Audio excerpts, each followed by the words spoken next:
Y bueno, aquí continuando con el concepto del vector aleatorio discreto, presentamos un nuevo tipo de función. Porque bueno, ya tenemos la función de masa del vector y la función de distribución. Pero en este paradigma ya multivariante podemos agregar una nueva estructura que es la distribución marginal. ¿Sí? ¿Qué es eso de la distribución marginal? Pues sea x un vector aleatorio con función de masa, px, se define como función de masa marginal, ¿sí? Función de masa, fíjense que es una función de masa, pero le agregamos un adjetivo, marginal, del subvector x', ¿sí? De dimensión m menor a n. Es decir, este vector, ¿sí?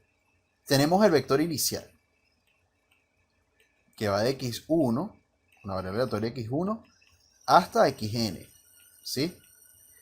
Y x' va a ser un subvector, es decir, va a ser un pedazo, una parte de este vector, que va a tener una dimensión m, es decir, va a tener una longitud, va a tener m variables aleatorias.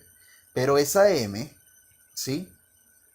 Es menor a n, es decir, para asegurar que sea un subvector, que sea más pequeño en dimensión que el vector original que estamos estudiando. Tenemos que S menos P, en este caso, es igual a M, que es la longitud de este vector, ¿sí?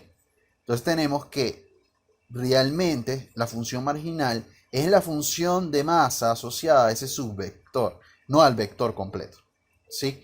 Que va a partir de Rm, precisamente, porque es una función de masa de un vector aleatorio, hasta los reales, ¿sí? Y tenemos que precisamente es el acumulado hasta el vector x, ¿no?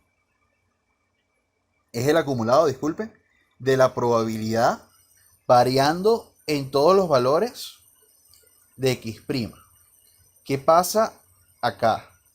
Aquí se está acumulando, se está fijando x', el subvector de referencia, para ver cuánto vale en probabilidad en función de cómo se mueven las demás variables, ¿sí? Eso es lo que consiste, esto es en lo que va el concepto de la distribución marginal. Ustedes están fijando unos conceptos, ¿sí?